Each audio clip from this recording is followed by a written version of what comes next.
that they have good players. And JWoww said on the analyst desk after the game, we play for ourselves now. We pick for ourselves. We just want to show how good we can be. And if they get off to a good start, like we saw last time, they might be able to surprise Giants and still win the game. And we, of course, have to say we are on 5.4 now. Veigar and Zillion, was it? Not Zero. Zillion has been disabled after the reworks. But everything else is enabled. Also DJ Sona. Yes. You were so hyped about. We might get to hear some tunes spinning on the Rift a little bit later, but we won't get to see that JWoww Aurelia. He had quite the day on it. That is focused out by Giants Gaming. They banned the Ahri as well. And of course, no surprises, MeetYourMakers. They take away Wirlup's signature Jax once again, and then Rek'Sai. Really been one of the stories for both these teams. How if one guy suddenly stands out on a champion, you can easily just ban it next week because you don't have to worry about other picks. So Jax has always been banned against Wirlup, and now Aurelia against JWoww. After one good performance, well, okay, let's ban the way because there's nothing else we're really afraid of. From MeetYourMakers, nobody's been stand out on anything. So fairly easy for the two teams to at least target ban. And the Rek'Sai 5.4, as we said before, Jarvan has received quite a nerf, I think we can say. Lost all the armor on his E, so he's no longer as contested, which means Rek'Sai is like tier 1. You can maybe add Nidalee up there with her. And then you get to Lee Sin. Sin. Yeah, then you drop down to like tier 2 where the remaining junglers. Yeah, exactly. And really some focus on the mid after the Aurelia ban too. The Zed's banned away. Corey's had quite a lot of mid bans targeted at him throughout the splits. They've kind of sprinkled in just about every pick ban phase. So that's really not surprising once again. And I want to see what the first pick is here for MeetYourMakers. That's always the big question. So Nidalee, yeah, seeing that they have the Rek'Sai ban would make a lot of sense. You get now the second best jungler, at least here in Europe. Lissandra otherwise is going to be even more contested. Now you don't have to worry about Kassadin as a first pick. Not saying that Kassadin would beat the Lissandra. It's more you don't have to think about, oh, do you want to get Kassadin over Lissandra? What's the trade-off here? No, because Kassadin is pretty much gone in professional League of Legends. I wouldn't assume to see him for a while. His Riftwalk is a little bit more of a tiptoe step. So basically, Lissandra gets a bit more value as a first pick. But Nidalee in this game, simply because Rek'Sai is banned and Jarvan, as we mentioned before, has been changed and nerfed here in 5.4. Yeah, and this will be the first game we'll get to see Horo on Nidalee too. He hasn't actually pulled it out yet in this split, so I'm curious to see what he makes of this champion. It would be a champion that should fit him because he's a very aggressive jungler. He's often the carry on MeetYourMakers. He has the second highest kill participation in the EU LCS on the worst team. Really shows how he's part of everything they do, and getting him on a jungler where he can make plays early on and snowball, I think that's the best you can do. So I think it's a really smart first pick. Yeah, the Giants over on their side, they've answered with the Annie pickup as well as the LeBlanc for Pepinero. And, they did find one win on it. He always has an explosive score. He tends to die a lot on that champion. I mean, a lot of champions, but still, that does seem to be his flashiest play, and I think it's kind of a preference here. It is the Giants' play style. You need Pepinero on a champion where he can make plays. And if you do get a gank, if you gank for him early on and give him like a lead in his lane, he will be able to snowball it. But we don't see it very often. LeBlanc, I feel like, still is one of his best champions. Even when he's behind, he tries to make some flashy plays, which is very good for Giants. And one of the reasons they can try and come back in games because people get surprised. Oh, Pepinero is standing at my red buff 30 minutes in. That doesn't make any sense. I just died for it, and now we gave up a dragon. Yeah, and he takes those serious risks, too. You remember his item build? He had the when he fell a little bit further behind it. I can't recall exactly the game he builds he goes ahead and builds the Magi Soul Stealer. And it actually paid off quite well for him in a while, if I recall correctly. Let's see what they do on the other side. MeetYourMakers, they do lock in the Leona. This is not Nisbeth, of course, but there is a Corki lock-in as well for Rallis, who had also a pretty monster game on that last week. He did. Rallis really stepped up in the game. Go back to the Rallis we saw last year. He's not really been performing. It's been tough for him and the rest of the MYM guys in this season. But you can change your support. Clearly, you do not change your support pick. Leona, once again, they played it 7 times with Nisbet. By far the most played support for them. Not to use the meme or anything, but it was just the most played support. And it's always been a good pick into Annie, because in the 2-on-2 laning phase, especially once you hit level 6 on Leona, Annie is fairly mobile. She can't burst you down, so you can engage on her every time, and you can set up some very easy TP ganks or jungle ganks, kill that Annie, get a dragon, get a tower, whatever it is. Use that to really get a lead early. So I quite like the pickup, and no real surprise from MYMs yet. Very standard picks for them.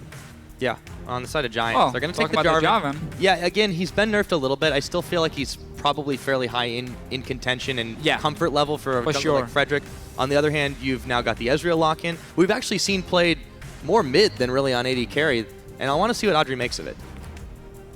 That's a new one. I'm never really been the biggest fan of Ezreal mid here in Ezreal AD carry, sorry, here in Europe. We have seen a few teams pull off the Ezreal mid lane, but it's normally been a pick used in China or in Korea. It's true. Sorry, especially from the likes of Faker. We're gonna have to see what Audrey can do. He's been really, together with Pip and Nero, the two carries for Giants. It used to be Whirlip in the start, but then he got banned out and he never really managed to show up on any other champion. So the focus has gone away from him and more onto the bottom lane and the mid lane from them with Frederick early on with the ganks. And that really has been one of the reasons Giants can get a lead early. Problem is then what happens with the shot calling once they move into the mid game, once they have to fight around objectives, rotations. That's where they're lacking behind still. But I feel like for every week they do play and practice, they should get better and better because they keep noticing what mistakes they make and can learn from that. In theory, we'll see how it goes. Audrey did play that Ezreal once. This split, it wasn't particularly effective. A lot of the AD carries haven't been. I want to see how this one does match up. On the other side, MeetYourMakers, they go ahead and round out their composition. They've got the Lulu, and that is going to be a mid lane Lulu. Yeah, counter pick. Unless they do any really serious trickery. But yeah, and then of course the top lane JWoww on the Gnar. So we'll see how he does with that champion as Giants Gaming look to finish their one. They have really taken their time about this. So you can think Giants are really thinking much more strategically, I think, about their pick and ban phase than we've typically seen from them. That's true. It's still missing the top lane for them, but MYM on their side. Lulu counterpick to LeBlanc in lane is nearly impossible for the LeBlanc to kill her. So you can basically shut her down and make sure she doesn't snowball in that case. And then you have a comp with different options, I would say. There's quite a lot of pick potential through the Nidalee Leona together, even Lulu to speed up a target. Also a fairly good team fight if you do manage to get the proper engage and you can have like a Mega now jumping in with the Lulu ulti. But I think for MYM side, it's going to be a bit more about trying to catch off Giants. And also, of course, kiting. When you have a Lulu, it always suddenly involves a lot of kiting, but that's where the Leona doesn't fit in at all, and then there's a bit of a mismatch in their comp. But I mean, they do have a lot of poke. Nidalee, Corgi together, Lulu, disengage. That works great. And if a target does drop low, then Leona can go in. Exactly, and not only that, you know, the Gnar transformation timing, if they can sort that the way that they want to, the Whimsy, the speed up, they do have a lot of ways to get into a fight as well as keep themselves safe from afar. And again, MYM is this team that typically has a fantastic pick and ban phase. They develop really good compositions, but they don't always deliver on them. No, that's very true. Very true. Yeah. As JWoww said, they like to pick comfort picks because they all want to show what they can do. Here in the last few games, they all want to be the carry to win for MYM and get them out of the auto relegation. And in this case, there's a lot of individual champions here where they can snowball. I mean, we have seen a Gnar go crazy before. Nidalee, of course, for Horo, one of the best early game junglers we have in the game. And we have seen this Leona from them so many times, despite it not really fitting the comp in this game. Yeah, we'll see how it works this time around. And as we load up into the game, let us know if you think MeetYourMakers can successfully fight off the relegation to the Challenger Series by tweeting at LOL Esports with your hashtags MYM win or GIA win. We'll check on those results. But the crowd is amped up. We're going on to the Rift. It's the start of Week 7 here in Europe. Let's see how it goes. A lot of nerves in this game. For Giants' side, if they do lose, suddenly MYM is only one game behind them, and they are tied 1-1. Definitely not the situation you want to be in. For Giants, they said when they came into this split, we just want to stay in the LCS. We have no playoff goals. We don't want to come in here and suddenly beat the top teams. No, we just want to stay in the LCS, learn as much as possible, and be here for next split as well. And then suddenly we can start aiming higher in the table, where MYM used to be a fairly hyped up team before we had all these problems, where Corey Sutton was out for a few weeks, and they've now changed support for the 5th time in a year. Noxia coming in instead of Nisbet, and obviously JWoww for MYM. So for MYM, it's been a mess. One thing after another. Yeah, there's always been a problem, a new problem coming in for them, and now they've just lost so many games, and it's looking so hard for you to get out of that auto relegation zone that you simply start thinking more about yourself than your team. And that's what JWoww said in the interview. That's typically what they do in the picks. It's very surprising to actually hear that the compositions seem to work fairly well together. It's kind of changed up a little bit in recent weeks. On the other hand, Giants, this is kind of proving for them that they still can keep themselves out of that dangerous territory. They do need this win. Obviously, both teams, it is a must-win. But for Giants, realistically, if they can't grab it here, they could be some trouble. For sure. You have to be able to beat MYM, otherwise you are in trouble in the LCS. And for Giants' side, they have been getting better. That's true. Week to week. If we ignore week 1, where of course where everything worked for them, week 2, week 3, they got destroyed in their games. There was no early game, there was no mid-game, late game, nothing. But they've slowly been picking it up. Riot talked a lot about how he needs to roam. He needs to learn when to roam around and help out, let's say, Pepinero in the mid lane, or apply pressure with his jungler, get some deep wards in. It's a thing he's been getting better at. And we see, of course, Frederick. He's always been a very active jungler early. This time around, Noxiac want to try and stop a blue buff, but he's just going to spot it, get the timer on it, so they know it has been taken by Giants. They, of course, swapped to the top side, which always makes it somewhat risky for you to start on the opposite side of the map where your dual lane is, because if you do get invaded on, suddenly there's 4 guys from MYM killing you at your blue buff. But in this case, because it's just a support showing, it does mean they can take a blue buff and just trade it with, just actually standard start for the jungle. Exactly, and both the supports go ahead and get the roam, so they know exactly what's up. There is that deep ward in there to sense the start of this one. But yeah, apart from the lane swap, pretty standard, no trickery here around the way. And the jungle buddy system coming into effect as now you see them separating on the side of Giants. Peppy trying to push Corey back in the middle, but nothing really strange to start this one off, and I think that's pretty much to be expected with these two teams right now. Yeah, that's very true.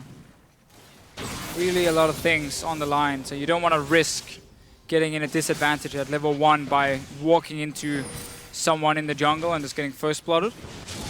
On MYM's side, and this has really been a problem for both these teams, the lane swaps has not been working out. So in this case here, MYM, they didn't freeze the bottom lane, and they're not sending down anyone to zone away the Maokai either.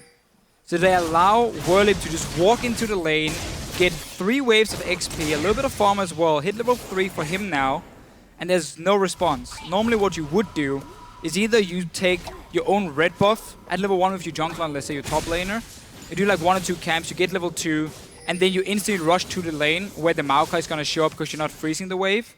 And then when he goes down to the tower to pick up all this farm, you just go and kill him. Either you kill him or you zone him away, because he's only going to be level 2 at this point. You have a Leona who's fantastic at diving on, locking down a target, can even take a few hits and then flash away. In this case, they didn't do it, and then you should have frozen the lane and just try and deny farm from the Maokai. Instead of giving him 13 CS already, gonna hit level 4 as well fairly soon. Corey, yeah, let's see if he's in trouble though. Trouble. They do land the stun. Noxic is here. They don't quite have enough damage. The spear's gonna come in as Horo moves his way in. Looks like it could have been a 3v3, but both decide non-aggression is the better way to start the game. No first bloods here. Corey's gonna actually hang out in lane. Still saying he has the potions to sustain himself. Bit of a farm lane for him against the LeBlanc. All about staying alive, get some good trades. When LeBlanc jumps in, this is going to happen all game long, by the way. Whenever LeBlanc tries to go in and kill a target, you're going to whimsy her instantly. And then suddenly she's not able to distortion back, and you can basically kill her from there. Let's see what MYM can do in the bottom lane. The Whirlip went aggressive, now he might be in trouble. Yeah, they're actually going to pop the heal, a little bit of speed up too. There we go, lands the Zenith Blade here, comes Rale's Whirlip is burning away. Do they have the damage? A pair of flashes burn. They really want this first blood, and they're going to get it. It goes to Noxiac though. Love the player though from him, he deserved this one. He was the guy coming down from the mid lane. Notice how he delayed his E, the Zenith Blade, he just waited, and then he predicted the flash, so he followed and managed to stay on the Maokai, pick up the first blood for him. Whirlip not respecting the fact that Leona could show himself once he had pushed out the lane. He was all alone on the bottom side, no wards being placed for him, and therefore he ends up dying. Yeah, we can already see the effects of the support swap from MeetYourMakers here, even if it's on the same champion. Now Corey, he's in some serious troubles. He gets locked up by the chains, and thanks to a little bit of help from Frederick, Pepinero is going to look for a revenge kill in the middle. Classic Giant setup though. Frederick ganking for his mid laner Pepinero. This is the first blood or early kill we talk about. The Giants love to put on Pepinero when he plays these assassins. So he's the guy who can now snowball and really start picking off people left and right. And that's also great setup when you have this double CC, chain from LeBlanc into like a knock-up from Jarvan or the other way around. Unless you flash one of them, as soon as the engage happens, well then you die this early in the game. Yeah, and you can see how mobile MYM are around this to try and cover their bases. They brought not only Horo, but also Noxic, who's really been all over the map trying to stop this one. Frederick's actually going to realize there could be a little bit of a problem here. Swag flags his way out as Noxic still on the chase, gets slowed up, however, by the sapling moving back into the bottom lane. Raleigh, though, has been doing pretty fine on his own. Yeah, one of the things about the Corki, and one of the reasons so many teams consider Corki one of the best AD carries, is just his ability to hold his own in a lane, especially after level 6. He can farm so well, even in a 2v1 situation. He will get most of the wave, and also prevent you from taking the tower. In this case, it's obviously just a one-on-one against the Maokai. And the reason MYM is happy now just giving Whirly farm is because GIA is getting the same in the top. So they're basically just trading farm on the 2 top laners here, and instead trying to make plays around the mid lane. But the first battle was won by Giants with the kill onto Corey. As the linchpin of their strategy is always to try and get Pepinero in a good spot. Now the Dragon is actually being started up between Riot and Frederick. Do they have the damage, though? That is the question. MYM ping in this one. They are well aware of it happening. Whirlip is going to take the slow path in and lend a leaf, or so it would seem. Arcane Smash down. There we go. Horo going to get the ward out on. Does he want to try and attempt the steal? It would be a little bit hairy. Throws in the spear. It's intercepted, however, by Rydal, and the smite down is going to secure the first dragon for Giants Gaming. MYM not in a position to really respond, and also what often happens when there is a kill in the mid lane so early, especially on the likes of Ilbango. Oh, now, Corey. Yeah, he's locked up. He already threw down the Wild Growth, and Rydal's still in mid lane. A lot of roaming supports to start this game. It is the lane swap, just a one-on-one AD carry top lane in the side lanes, allows the supports to roam. But what happens so often when the likes of LeBlanc or Zed gets an early kill is they're going to have all the pressure in the lane suddenly because they have the kill pressure on you, and that allows you as a team to make more aggressive plays on the map because you know your mid lane is stronger than the other teams, and he can roam down and join you, and suddenly the other team has to just sit back and say, okay, fair enough. We don't want to risk fighting you, especially because we don't want to risk checking in onto Pepinero or a flashing Rydal. Yeah, once again, the chain's not going to connect the spear. Rydal's still looking for the damage, but he's actually going to get turned away himself. And in comes the kitty. Horo comes up with one. Can he get another Pepinero flashing Noxiac? They pop the Mimic, but Audrey's here, turning their attention onto the AD carry now. And here comes Gnar. JWoww out of nowhere. Audrey is on the run away, but can he get away? Noxiac in hot pursuit. Here comes Frederick, the flash in, the flag in. Noxiac, he's getting smited down. Here comes Peppy, is going to not get the kill. It goes over to Frederick. They chase very deep, and it ends up being a 1-for-1. And again, so much action here in this mid lane. The side lanes, they just left on their own. Everyone roams to the mid. It was Rydal who started by flashing over the wall, and then suddenly MYM turned it around, killed him first, and then they kept chasing, allowing Giants to collapse onto them from multiple sides and then pick up a return kill. But so many things happening around the mid lane. Still, one kill for Pepinero. Frederick got this one for himself, while Corey did manage to pick up anything other than assist for him. Yeah, and you can really see how that's translated into an item difference. The needlessly large rod very early picked up by Pepinero. You can see that Corey just recently got the chalice finished. Or rather, the little chalice. There.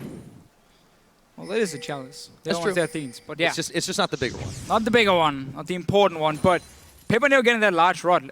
Talk about it after, because another attempt on the bottom lane. Yeah, Whirlib, as tanky as he's going to be, is it going to be enough? It looks like for now, they don't want to pursue into the vengeful Maelstrom, and they do back away, but he's going to have to take the blue pill back to base. Or the slow walk, either way. Oh, I'm not sure what he was expecting. He went here. very Maybe far Horo back. could have shown up. But what we see now from LeBlanc, normally if she got a start like this, normally I say if you go a few months back when DFG was still in the game, she would pick up a large rod and you would say, okay, that's going to be first item DFG. She's just going to walk around one-shotting people. Now you still get the large rod if you have 1600 gold. You just get Morel Nomicon before you complete it into like a death cap from the LeBlanc side, because you want that extra AP first or of all. Or whatever it is, yeah. But you want that large rod if you have 1600 gold, because it gives you so much early damage. But you still want to complete your Morel Nomicon before you get the death cap. Otherwise, you don't really use the passive too well either. You want that mana regen, you want that cooldown reduction as well from the Morel Nomicon. Absolutely. A lot of pings flying. The MeetYourMakers side, they try to get a little bit of more map control down by the Dragon Pit, but there won't be a Dragon for a while. Rydal, a big spear, takes a huge bite out of his health bar. He's got to be careful. We can see Horo has been adapting the Chinese-Korean jungle Nidalee style, where you go tier first, and Corey, well, let's see if he can survive. Yeah, he's trying to be as big as he can, but in the end, Pepinero is going to pick him up yet again, 2-0 now on this LeBlanc. And going back to your point, though, I do think this is an interesting Nidalee build. So far, it's worked for Horo for some serious early damage. Yeah, so basically, this is what we have seen in China and Korea from jungle Nidalee. You go back and you get a tier extremely early. It should be your first item completed, and you just start stacking it so early on. This spear here, well, this is not the tier, obviously, because it actually makes you weaker early on, because you got to stack it, only gives you mana. No other real combo step, but it's better later once it's fully stacked. And I mean, we need 2 spears, and you can keep throwing them. 3 spears. Riot is not doing a lot to dodge them. This is true. So 3 out of 3. Nice kill from Horror. So anyway, you stack this tier extremely fast as Nidalee because you're just spamming your abilities to jump in Kuka form as well. So around 20 minutes, you should have it fully stacked. And then it gives you more AP than if you had gone for, let's say, a Rod of Ages, like we've seen Diamond do instead. So that's one of the reasons people do it. And also it allows you to really group up with your Siege comp here with the Lula and Corki and spam spears, not be relying on having a blue buff because you got that mana regen now from the tier, which of course is going to get upgraded into the Seraph. Right, and they don't necessarily need a very tankier or at least more sustainable Nidalee in this case that Diamond Procs typically like to build. Right. Because they've got the Gnar, they've got the Lulu, they've got the Leona. Yes. And they all have either self-preservation or a way to make a target a lot less tasty. Exactly. They already have a great front line, so it's not going to be Horror dancing around trying to bait people. No, he's going to sit back with the Corki. And he's going to land these spears like we saw on Riot over and over and over. It's like old Nidalee. And it simply requires MYM then to use the power spikes properly. You have a very early Trinity Force on your Corki. You have already the tier stacking and the Magus enchant now for your Nidalee. So you can already decide now to start making plays around these two, put them together in the mid lane, just start poking in onto Giants. And you only have to worry about Pepinero and then your 2 flanks. So put a ward on each side of the mid lane so you can see this Javan here, or you can just kill Pepinero as well. They're going to try. They actually get juked out by the wrong the wrong one. They chased the wrong one, but there is going to be Morales. Oh, he gets juked again. Can Pepe make the great escape? He's going to flash for it. Noxiac is going to follow and pick up the kill, but for he just got a second. 2 flashes for that. Yeah, he did. That was worth. Dancing around though. We did see MYM very early swap Mr. Riles into this mid lane. We just talked about how you can group when you have Trinity Force already, when you have this build from the Nidalee, you can start grouping and poking. Noxiac again, he's making plays on this Leona. He's the guy walking in with Riles, land onto Pepinero. Yes, okay, 2 flashes were used, but there was another kill for MeetYourMakers. Yeah, another kill goes over to their support as well. Dragon now live again as Horo trying to clear out some vision in this. We had a few more wards there that were swapped out for the time being. You can see Frederick actually backs away, so for the time being, MYM actually have control of this if they want to press it, but still, it would be very, very hard to fight against Giants on their own terms as a tower goes down in the bottom side. Slight gold lead here for MeetYourMakers. And this is a play we haven't seen for MYM all split long. Setting up a dragon before you start it. Normally they just walk in, start the dragon, and then suddenly they get collapsed on from 2 sides and end up dying and losing the fight. This game right here, few early walls plays, denied the pink ward as well, so you have enough vision now of the right entrances to the river. You can see where the LeBlanc is coming from, and if she's moving towards you, you can now time and say, okay, we have Lulu ulti ready, I'm gonna go forward and take the burst, you Lulu ulti me, we win, so we might kill her. So they had information, they started because the Soul Giants were not in a position to stop it. Great little play by them. And let's see if they can use this strong Trinity Force Corki to put more pressure on the towers. Only guy they have to watch out for, as we said before, Pepinero. He's the fed guy in Giants. Yep, so far that has been the lay of things. Pepinero looking to add to that score, but Rales doesn't take nearly enough damage there. So taking a look at where we're at 15 minutes into the game, and the action has not let up at all. Pepinero looking to go in again. This time he takes a little bit more damage with the Phosphorus Bomb. It is a slight gold lead, about 2,000 in the lead for MeetYourMakers. A dragon apiece to each team, and that 1 tower on the bottom is all that's been taken in those objectives. Yeah, and MYM now in control with the dragon. Good thing Giants didn't decide to fight for it, as your AD carry needs 5 more minutes on this Ezreal, around 20 minutes, 22 minutes. It's normally where we see the mid-game power coming in when you have a Trinity Force completed and your mana immune, and almost getting that fully stacked. That's where normally we see the Ezreal players stop making plays, so they gave up their dragon as well, or didn't want to risk anything, because you don't want to walk into that Corki with their own Trinity Force on his own. So not too bad from Giants in this case. The problem is still, while you have 2 kills on your LeBlanc, you haven't really managed to shut anything down from MYM, because Lulu is a champion who doesn't really need gold to be super effective. Let me change that. She's a champion who can survive with no gold because she offers so much utility. It does obviously require your carries otherwise to be extremely fed so they can do well, and you can just be more of a support. When it is Lulu mid lane, however, she needs like death cap. She needs to get a Lich Bane late game, so she provides some damage in these fights here, but still, she is a champion who can basically do her role just from her kit.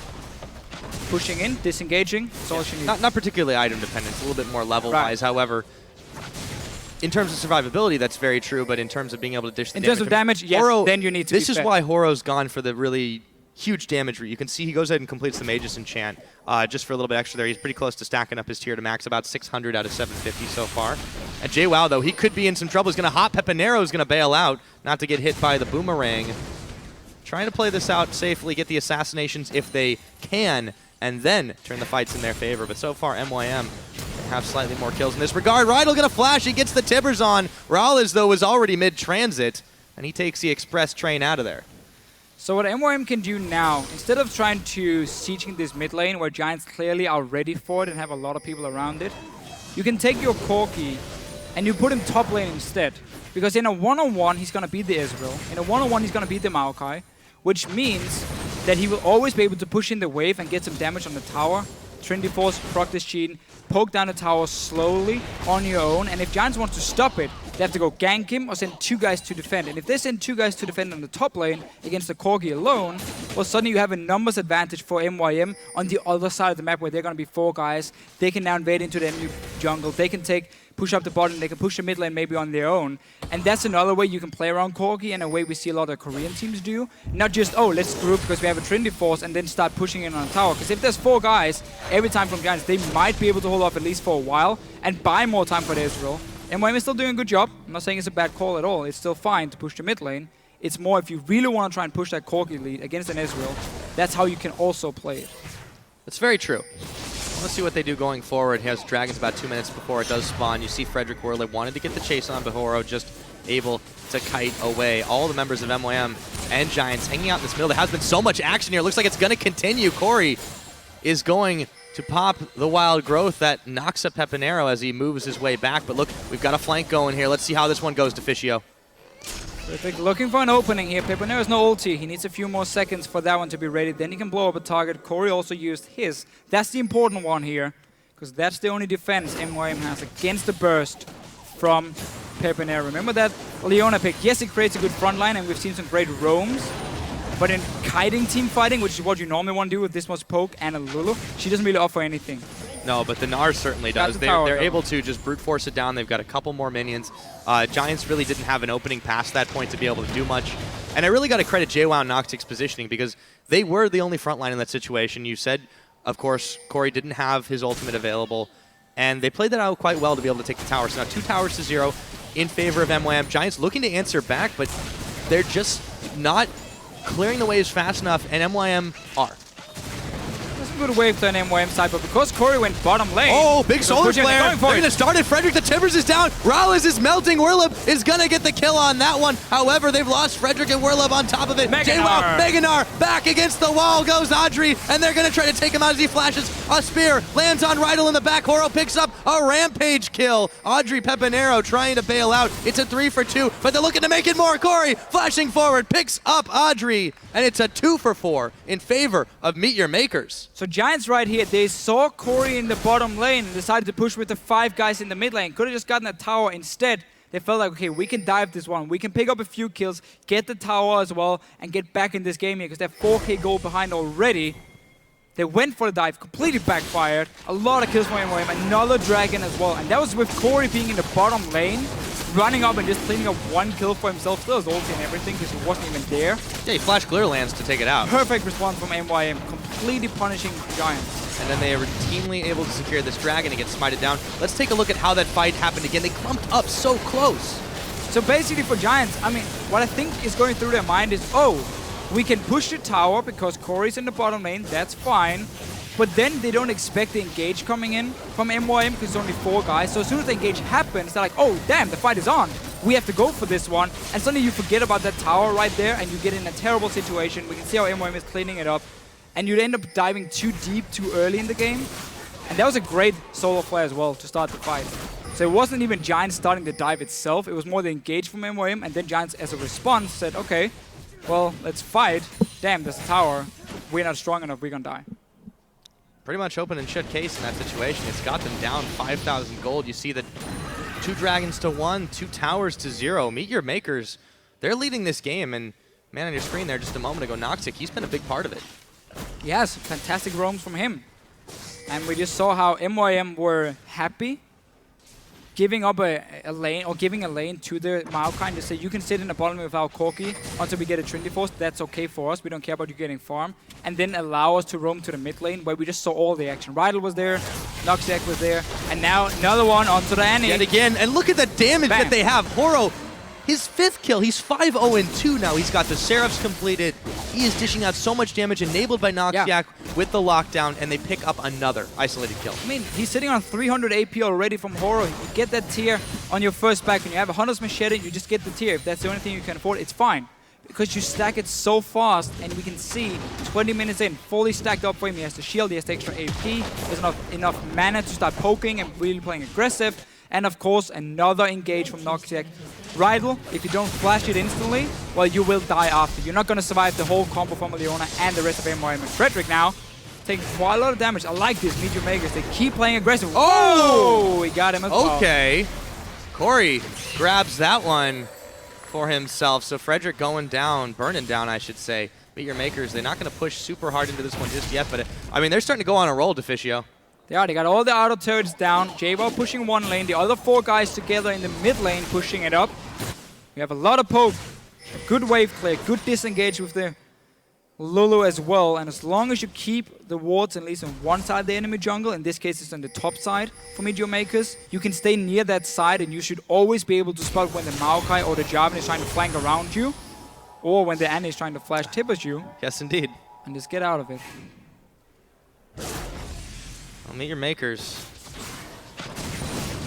they are starting to push forward in this one. We'll see how this does go. So far, their engages, they've been taking 5v4s and 3v2s and all sorts of number advantages just because they've been able to pick off targets, all thanks to Horo, who's having the game of his life right now, honestly. It just feels like we don't know with the shot calling for MYM who's doing it, or if there's anything changed with this support switch here, but it does seem like they have more of a clear direction of what they should do in terms of, okay, our Leona has found a target, I'm gonna engage, and everyone on the team is like, right, we're ready, we're here, we will join in, and we pick up a kill.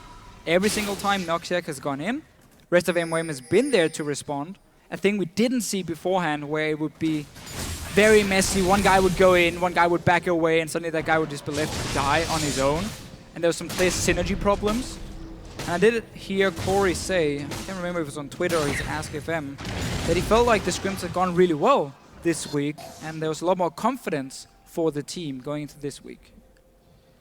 Well, certainly not without reason, or not without no reason at least. They're playing quite well in this situation. Giants, to their credit, you know, they've been fighting back, but it just seems like they're letting the game get dictated to them, and that's not how you want to play against a team like MeetYourMakers here. Horo on this 5-0-3 Nidalee, just still continually hunting down kills, cleaning up when he can. Audrey, nearly eats another spear there, and it's just, it plays so much like old Nidalee. It's so dangerous when you get that low.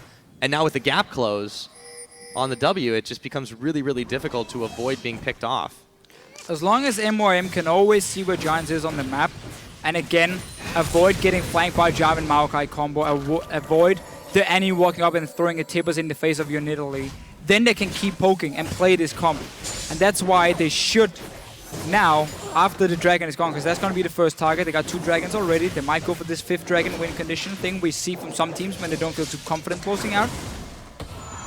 But after the dragon is gone, you push one lane. Oh, let's see Horo. Yeah, he's going to try to punish Horo. Oh! True Shot Barrage comes in, but it's going to be Pepinero getting the kill, and his clone actually gets taken out as the teleport now comes in. Whirlib is going to make them back off of this one, so they do take down Horo once. And his deathless streak here. Shutdown goal definitely needed, and Pepinero gets that funnel straight to him. Still all about Pepinero for Giants. Good setup and nice ulti coming in from Adri to support. Gotta be careful, they haven't taken the crab yet either. 10 seconds on Horo here, so he will be back for the dragon, but Giants should have controlled the area, as he already placed a few wards for themselves. Needed 2 wards behind the dragon pit as well, near the jungle of MYM, so they can see it in Italy, throwing spears over the wall. Seems like they want to use this chance to back away. Allowing MYM now to go back into the dragon, clear that pink ward that has just been placed, and give up all the control you just established by getting that 1 kill. Yeah, they were a little bit low, and they didn't feel like they could keep it around there, but they all backed away. So yeah, MYM has a chance. They're moving for it too, and you know, Dragons, they're 3 seconds away. They're sweeping. They're not going to find the ward right there, but they should be able to just start this one up. Scuttle Crabber, no. It's going to go down pretty quickly if they do proc it, and they do. However, Giants in hot pursuit. Can MeetYourMakers clear this one out in time? They've grouped up. Here comes the true shot barrage. It's going to clip the Dragon, or just barely. It does go down. Rallis picks this one up. They're still getting out so far. Giants should not have given up this Dragon here. They got the kill. They set up the wards. Just have your LeBlanc recall. She's the only one really low, and that's it. Rest can stay and defend. Yes, you will get a mid tower, but it's now 3 Dragons for MYM. This 5th Dragon is suddenly going to be a problem, so you are now forced to make plays. You got your more mana already on there as well. You are strong enough to fight at this point. And again, you had the wards already set up. You could wait there for MYM to come in, and then you could push them back.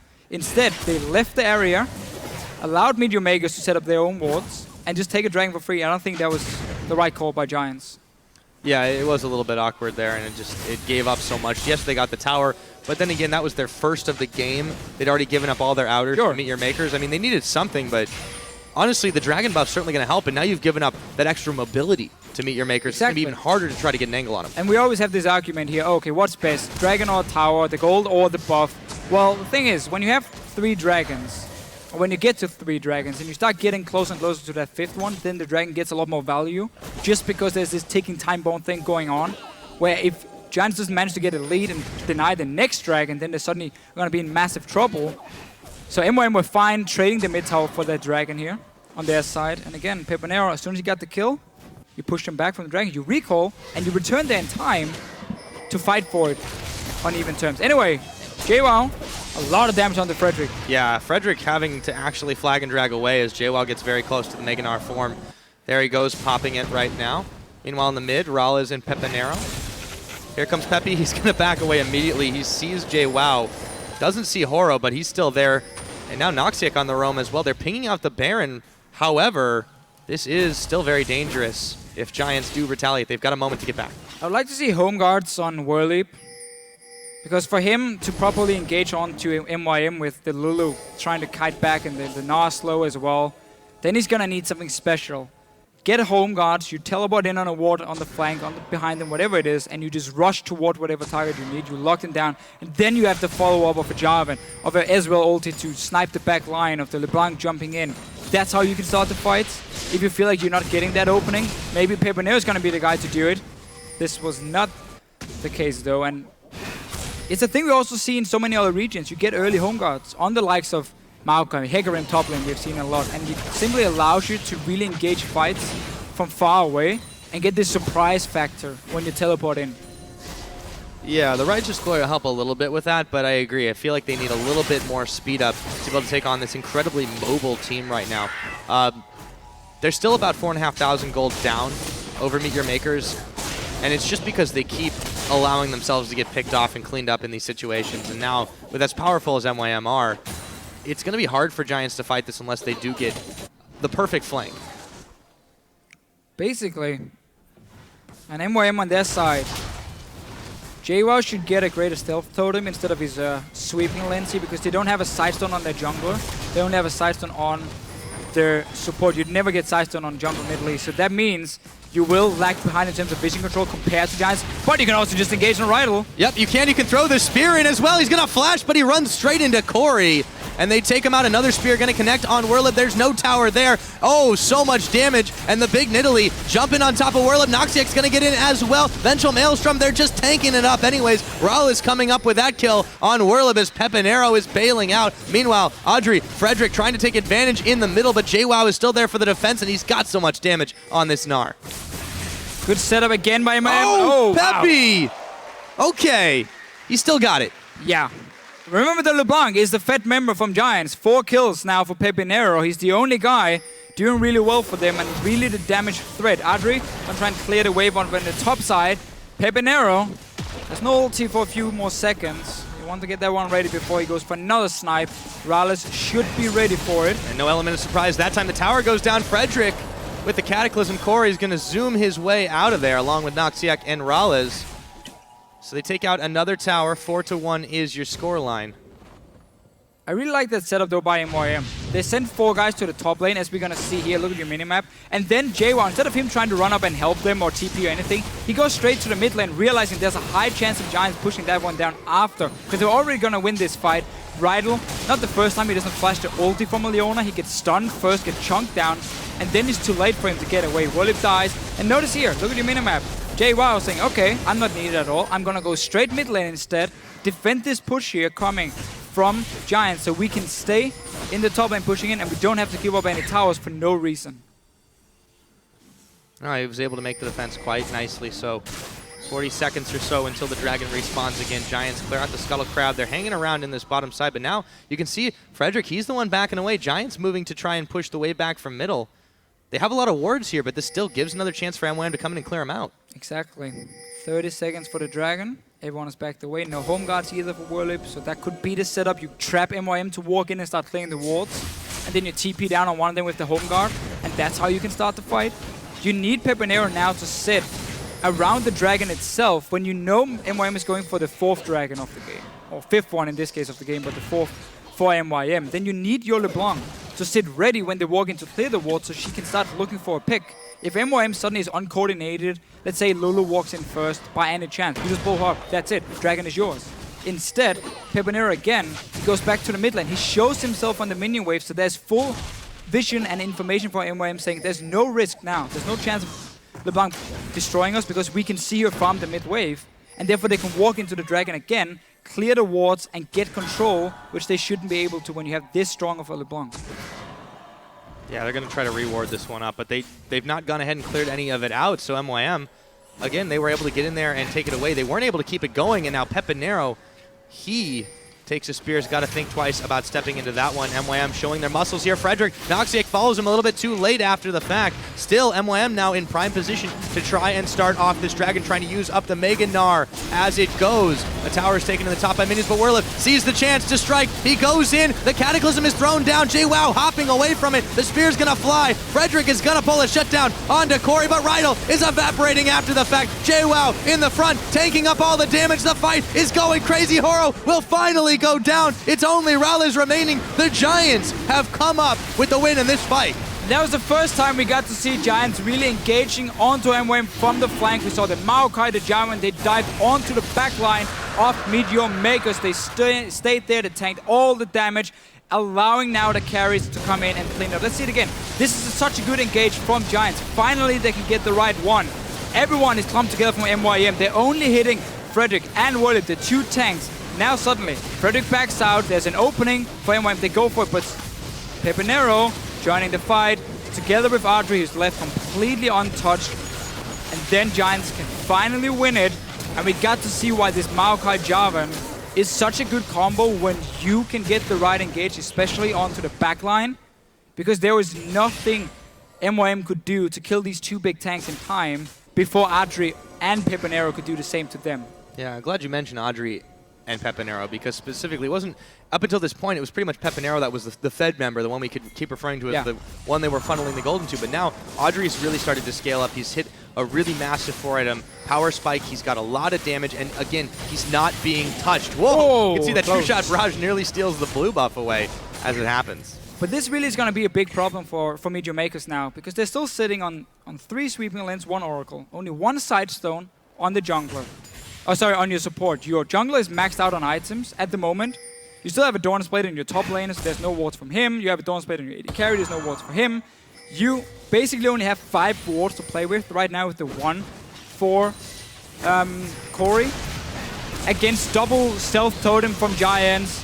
Side stone as well for both the jungler and support. There's so much more vision for Giants to play around. They're going for Noxiac as well. They'll get him. And they have enough damage to just polish him off. Corey now was caught out after the fact. Rydell goes down in all the confusion as well. It is actually a support for support trade, but Frederick waiting in the wings. See if Horo goes too far forward. Flag and drag in. Looks for Rallis. Turns his attention to Horo. Smites down. Werlip's in some trouble, but here comes Audrey. Rallis is going to come up with a kill, and it's going to be a double as he takes down Werlip. They didn't quite have the damage, and Peppy wasn't there either.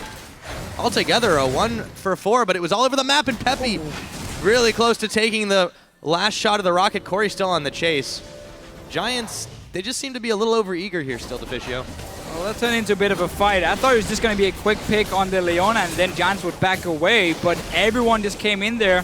MYM managed to respond this time around, and Baron has been started. There's teleport for Whirly, but he needs 15 seconds, so he won't be up in time. There should be a Baron for MeetYourMakers, and suddenly, despite being at a bit of a disadvantage in terms of the map control, the vision control, losing the last dragon, they suddenly turn it around again, win a fight, get Baron. Yeah, so MeetYourMakers. It's been an explosive game. A lot of things really happening here. They turn it around again this time. So, you know, again, it's been about 37 minutes on this game. We've had a lot of action all across the map, but a lot of it has centered or started around the mid lane. Even now, it's just been where the two teams want to push up and out. And between all the dragons that have been taken, it's mostly been after the fights. The Baron going down now in favor of MYM. They have a chance to push out the side lanes and really make life hard for Giants Gaming. Let's see what they do.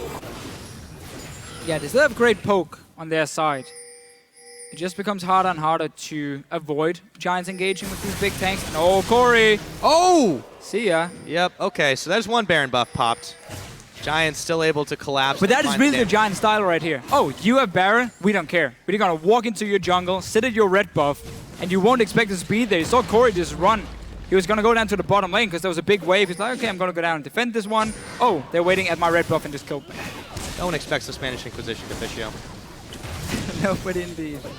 So now, pushing on this bottom tower, there may be some Baron and powered minions, but again, Giants just don't care. Dodging out the spears or so they think. Audrey does intercept the edge of it. Rydell, he's the one who's caught with the Solar Flare. Nara back against the wall. JWoww Rallis is coming up with the kill. Noxiac, however, is going to go down. Corey, as you mentioned, was already. So even in a 4v5 fight under tower, they're able to push Giants Gaming back once again. Trading 1-for-1 there. Pepinero, he's not done though. Place the pink ward in this bush. Ulti is ready for him, of course. Let's see if anyone wants to face check this jungle. I don't think after Corey died beforehand, they probably realize there might be a little block like to stay on. They're pinging on it. Look at JWoww. He's moving in. Corey as well.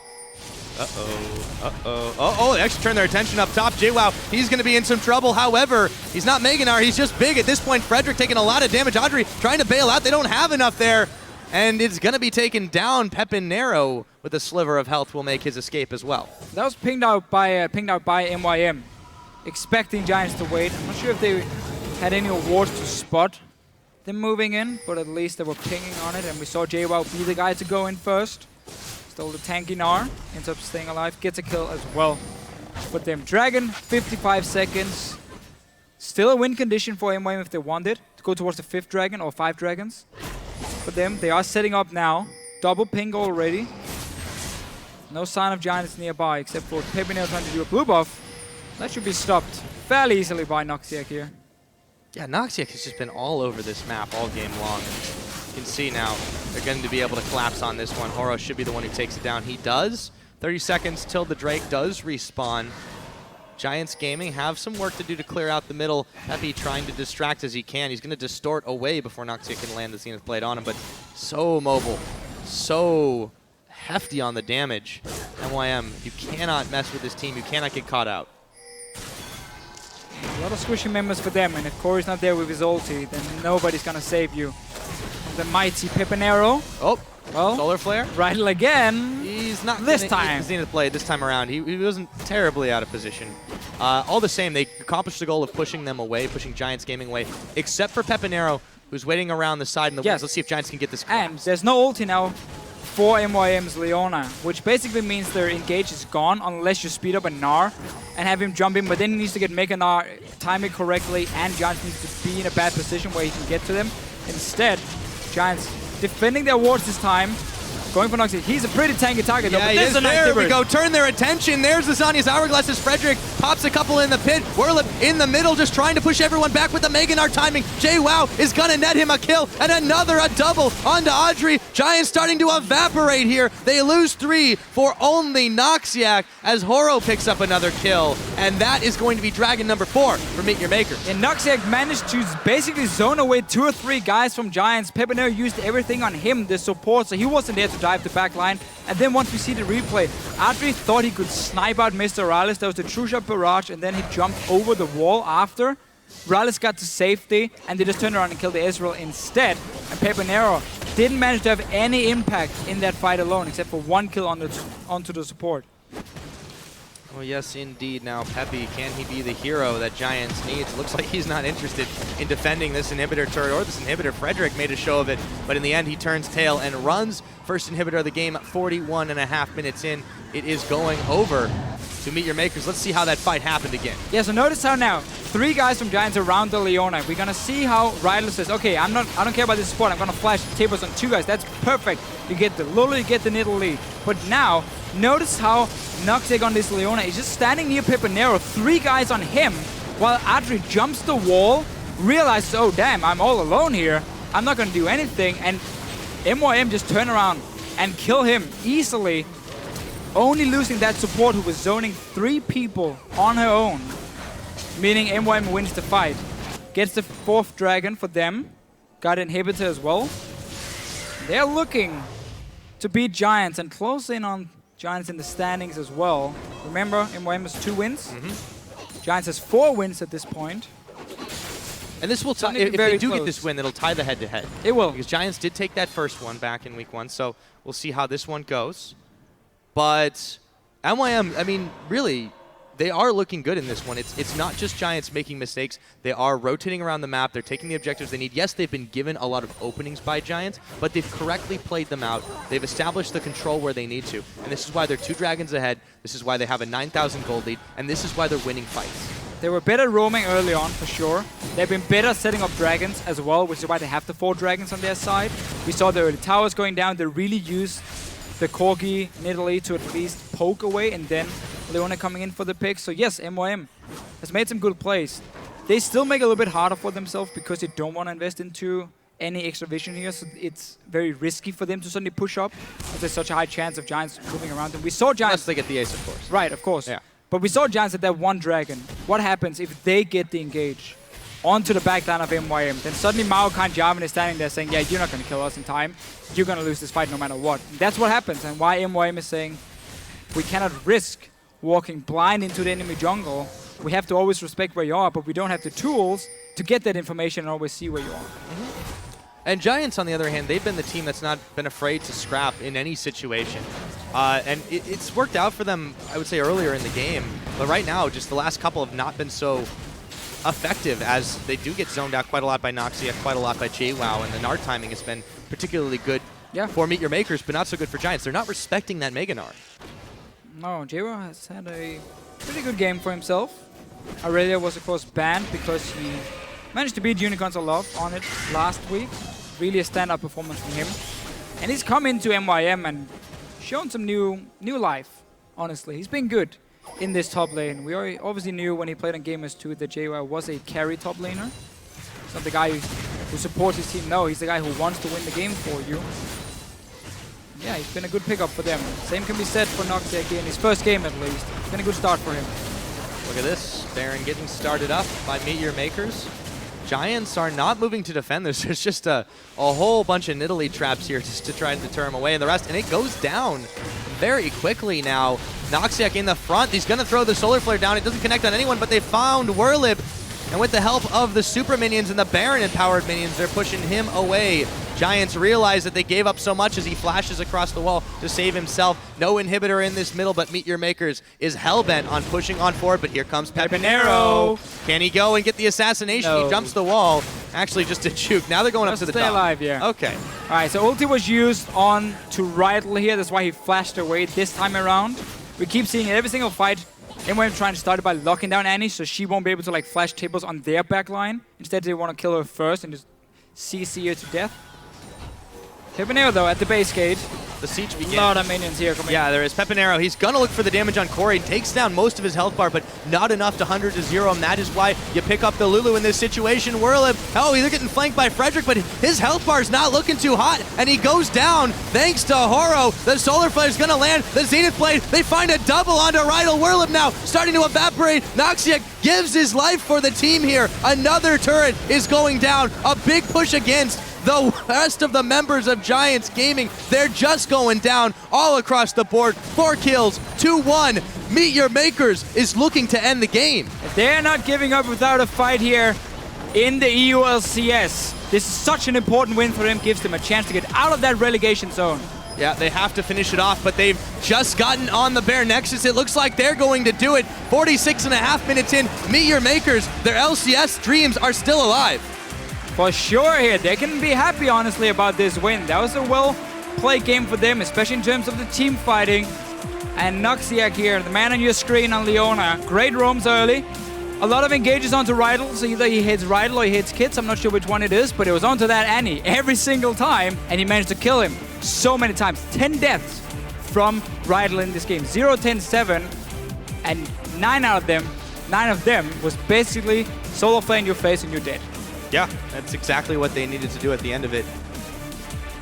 I mean, that is playing the comp that you built. That is the way to play the comp, and that is what MeetYourMakers had been lacking most of this split. So they were able to take it, and you can see some smiles on their faces this time around as they pick up that crucial win. It is definitely not over yet. No, but not out of the woods. No, for sure. I mean, but that was definitely the start of something, and for Giants... They had to win this one. Yeah. They had to win this game here. Otherwise, Giants would have been 2-0 in the tiebreaker, would have been 3 wins ahead of them as well. They would have been nearly impossible to catch them. Next up, for MYM, or I'm not sure if it's today or tomorrow they're playing them, but they're going to face Rocket fairly soon as well. That's the other team sitting just above them in the standings. If they win that one, suddenly they might pull out of this number 10 spot. And there again, smiles for the team. But, you know, on the other hand, Giants, this was a must-win for them too. Sure. And based on what happened, it wasn't just losing to MeetYourMakers, but the fashion in which they did lose it. I mean, that's troubling for them. And, you know, again, we always heard from the beginning they wanted to be a team that stayed in the LCS. They wanted to be a team that, at the very least, could compete on that level. And that, I feel like that game was a little uncharacteristic of them. Not in what they tried to do, but their execution. It just wasn't up to par. No, I agree 100%. Or a major part of why they lost was simply not knowing how to take any advantage MYM is giving you and use it. If you get a pick and Dragon is spawning in 30 seconds, you walk down, you ward up that Dragon, and yes, okay, if you have a guy who needs to recall, let him do it, he can return that in time. And then you sit there and you now have the control, so you defend it.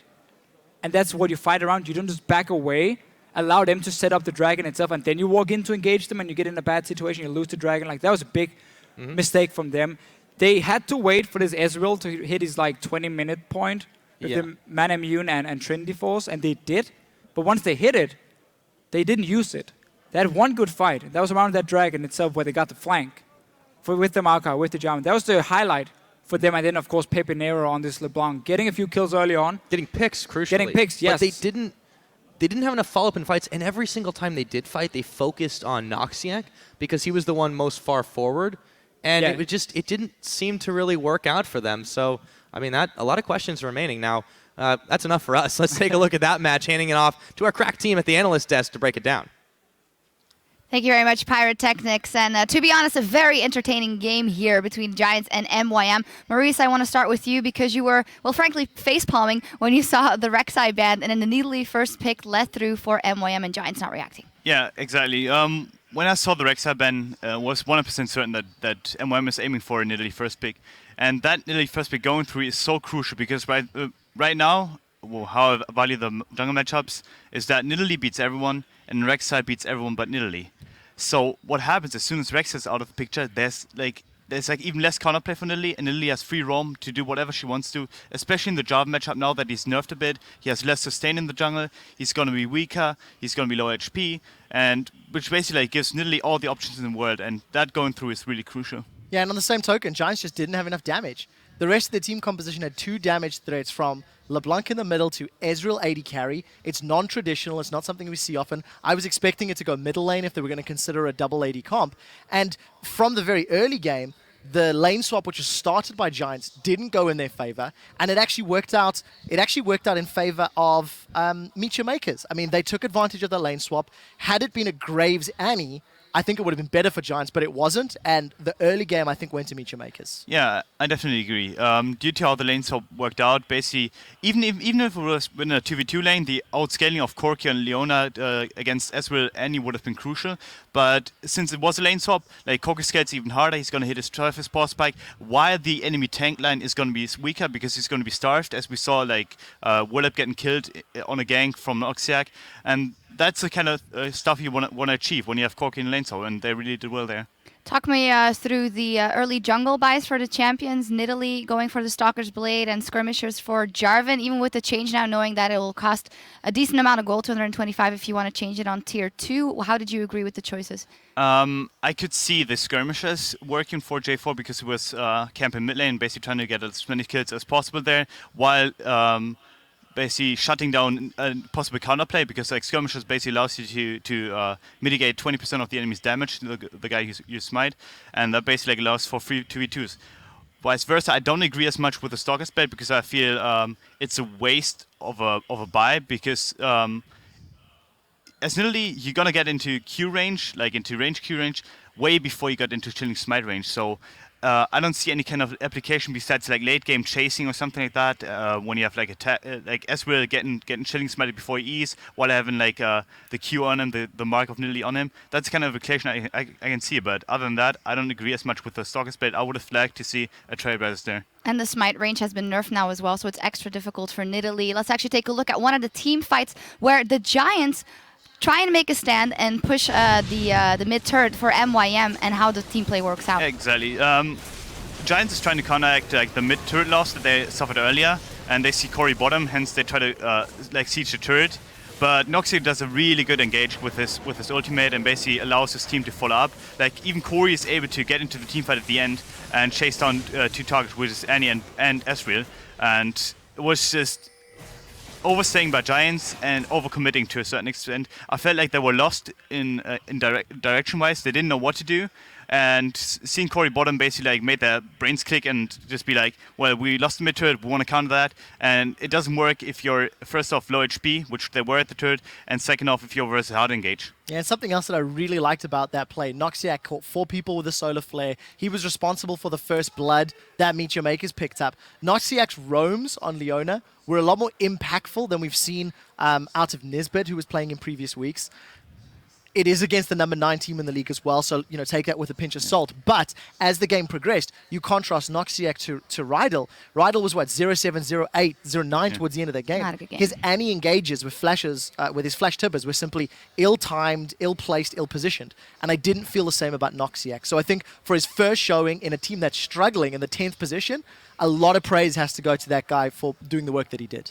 Yeah, absolutely. And while MYM and Noxiac, they did very well. Good in the early game, a little bit indecisive in the mid game, got back in there. But Giants was never really out, in part thanks to Pepinero going absolutely huge on LeBlanc. Let's actually take a look at the second replay we have lined up for you guys, because here it looked like it was going to turn. Yeah, the thing that really stands out for me here is notice how Whirlip and Pepinero are trying to focus down Horo and Corey. They got both of them with the knockup. There's a lot of AoE that comes out from Audrey. And because of the fact that MeetYourMakers lose Corey so early on, and they were forced into retreat, it allows Giants to clean this one up. Mr. Rolls and Horo, they didn't get early poke down, they didn't get early damage onto Giants carries, and they ended up coming up worse for it. They lose the team fight and they lose the dragon. Yeah, and well, finally, crucial win here for MYM, who seem to have woken up just in time.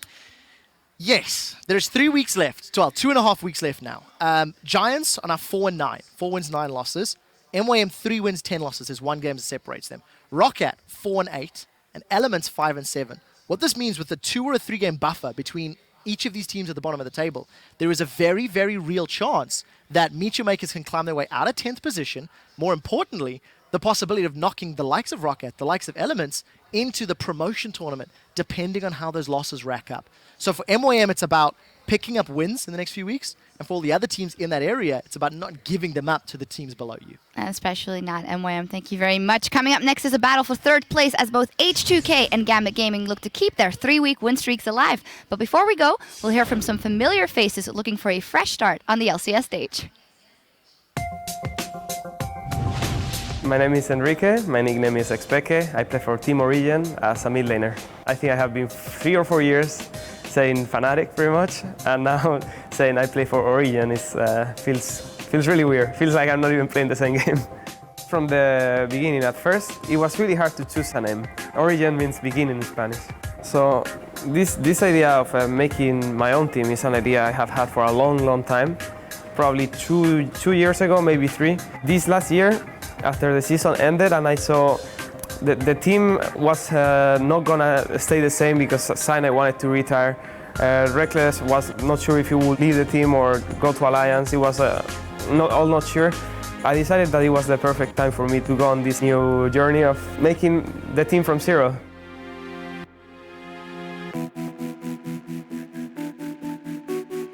Obviously, when I reached Mithi, I knew that he had a past, that he was actually banned at that time. I have a shady past, one could say, and I felt that the best way for me to start from scratch on a team with respected players and show that anyone can change and I'm different to what people think of me. But for the top laner, he was still in Fnatic at that time, and he was not sure himself what he was gonna do or what he wanted to do. It was a good opportunity to prove to people that we can qualify to LCS and still play good, even though we are like the old guys from League of Legends. I asked other AD carries, I even asked Reckless, I remember, which AD would you think would be the best? And he told me, if you go with this guy Niels, I'm pretty sure you guys will qualify because I think he will be one of the best. I thought about like everything, you know, I had other offers too from LCS teams or challenge teams too, and I thought that overall that this was my chance to be in a good team with good players and good personalities. The same thing with that happened with everyone, happened with Amazing. We looked for advice from other players. I talked to Björksen, he asked him for a recommendation, what he thought of him. Yeah, eventually we decided we wanted to take him in. I feel like right now I'm like trading up from mid laners to mid laners. Like first off, I started with Kautat, who had like, he was not really famous. Then I switched to Björksen, who has like 400k followers on Twitter. And then I go to Pekka, I'm like, okay, that guy's even bigger. Getting to LCS is the #1 priority, and for me it's actually the only priority. I don't look more than that at the moment. Like people think, when people say, oh, they're gonna be a top team or they are not gonna be a top team and they go into ARCs, I honestly don't even think about it. It's not that I don't care, I just don't think about it. So I'm really looking forward to it because it's gonna be going back to LCS with a different team. I really want to see how we do there because I think we could do really good. I think playing Fnatic back in LCS is gonna be weird because it's gonna be a high-top match because people is gonna look into the not the whole team but also the mid lane matchup, and it's gonna be really scary for me. I think I'm gonna be nervous on that game. I think it's gonna be exactly the same to them. They are not gonna want to lose to the whole team because they know the fans are gonna eat them if they lose. In the end, the name, what's gonna make the name is gonna be the brand, the players, how everything goes, and Origin is a cool name to start with. It's a new beginning, it's starting from zero. So I think that was the perfect fit, and it didn't matter what. Eventually, if we did good, the name itself will become a brand. 4 of us have been to Worlds, so like that's obviously the highest goal and only to be achieved by going to LCS and qualifying from there. I think it's a new start, you know, new team, new start, new organization, your own thing, then you're more motivated to play. I'm really trying out to keep competing, to be the best at my position, to show everyone that I'm still good at the game. I'm just trying to learn from everyone and just trying to be the best I can be. There's this German word, Sehnsucht, which basically describes it. I want to be there. When I see it, I just want to be playing, I want to be competing. I think we can be one of the, or even the best team in Europe. I don't know, it's quite exciting that it's like a new adventure because I'm not sure how it's gonna end or where it's gonna go exactly.